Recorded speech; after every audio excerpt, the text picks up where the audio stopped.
The rise of the Caliphate, 600 to 1500 of the Common Era. The rise of the Caliphate began on the outskirts of the frontier of a failing Roman Empire. To the southeast of Rome was the Arabian Peninsula. Two cities rise in prominence in this story. One is Mecca, the other is Medina. One of the earliest human behaviors was developing a cosmology, a system for explaining events. In most of those stories, the heavens, something above the earth, guided human activity, and humans then had to deal with and interact with those heavenly bodies. Eventually, this developed into the idea of spiritualism. Supernatural beings control physical objects. Humans could use sympathetic magic, words, actions, to influence the behavior of those physical beings. Eventually, that grew into full-scale anthropomorphic, polytheistic, or dualistic systems.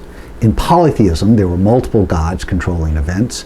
In dualism, as in Zoroastrianism, there were two all-powerful gods fighting for control over the earth. The Hebrews developed a system called monotheism, one God. One God was in control of all. Monotheism then led to the Abrahamic faiths, Judaism, Christianity, and finally Islam. In Zoroastrianism, Christianity, and Islam, there's God's plan.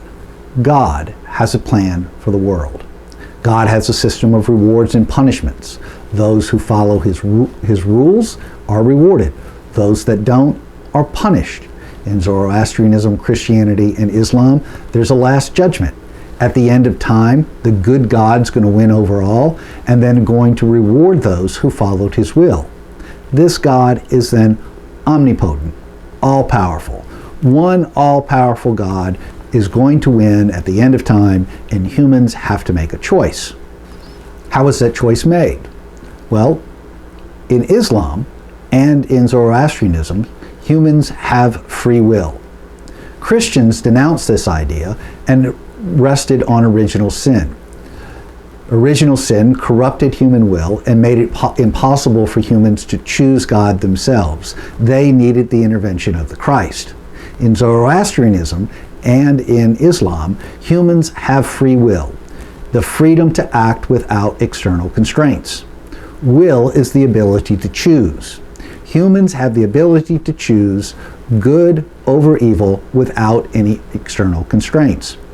If they make this choice, then they are rewarded by the all-powerful God. God has a plan for the world. The story of the Caliphate is the story of God intervening in the world to raise up one family, the Ottomans, over the earth and establish a caliphate, God's kingdom on earth. The caliph was the deputy of the prophet Muhammad. And so to tell this story of the rise of the Caliphate, we start first with the prophecies of Muhammad, move to the development of Islam, and end with the story of the Ottoman Turks.